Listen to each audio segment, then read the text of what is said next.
সালের ৫ মে শাপলা চত্বরে হেফাজত ইসলামের ডাকা সমাবেশে সেদিন নানা বাধা বিপত্তি থাকা সত্ত্বেও জড়ো হন লাখ লাখ হেফাজত নেতাকর্মী। ১৩ দফা আদায়ে বিভিন্ন কর্মসূচির সঙ্গে ঢাকা অবরোধ কর্মসূচি ঘোষণায় ৫ মে মতিঝিলের শাপলা চত্বর কানায় কানায় পূর্ণ হয়ে যায়।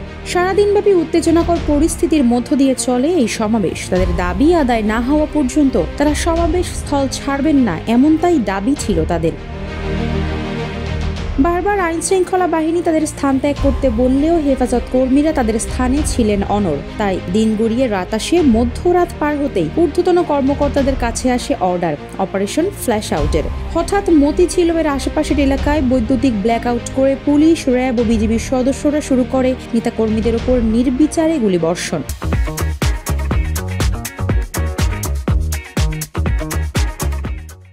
মুহূর্তেই তৈরি হয় এক থমথমে পরিবেশ। নির্মম সেই নির্যাতন এবং গুম গণহত্যা চালানোর ঘটনায় এবার ফেঁসে যাচ্ছেন ঢাকা মেট্রোপলিটন পুলিশের তৎকালীন ঊর্ধ্বতন কর্মকর্তারা। অপারেশন ফ্ল্যাশ আউটের নাম দিয়ে মধ্যরাতে সড়কের আলো নিভিয়ে অন্ধকারে হত্যার পরিকল্পনাকারী ও বাস্তবায়নকারীদের মুখোমুখি করা হচ্ছে।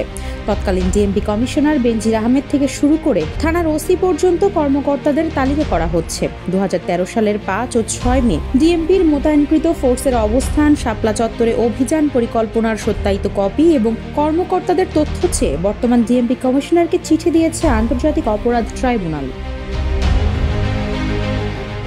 ট্রাইব্যুনালের চাহিদা অনুযায়ী তথ্য সংগ্রহ করা হচ্ছে বলে জানিয়েছে ডিএমপি। সংশ্লিষ্টরা বলছেন, শাপলা চত্বরের হত্যাকাণ্ডে অংশ নেওয়া পুলিশ সহ আইন শৃঙ্খলা রক্ষাকারী বাহিনী সদস্যদের আন্তর্জাতিক অপরাধ ট্রাইব্যুনালে বিচারের আওতায় আনতে তালিকা তৈরির কাজ শুরু করেছে তদন্ত সংস্থাটি। ব্ল্যাকআউট করে অপারেশন ফ্ল্যাশ আউটের গণহত্যায় পুলিশের কার কার নির্দেশে গুলি করা হয়েছিল, কারা কত গুলি করেছিল, মাঠ পুলিশের কোন কোন সদস্য আন্দোলন দমনে অংশ নিয়েছিল তার বিস্তারিত তথ্য জানতে তদন্ত কাজ শুরু করেছে অপরাধ ট্রাইব্যুনাল। এরপর অপরাধের মাত্রা অনুযায়ী তাদের বিরুদ্ধে আইনি ব্যবস্থা গ্রহণ করা হবে।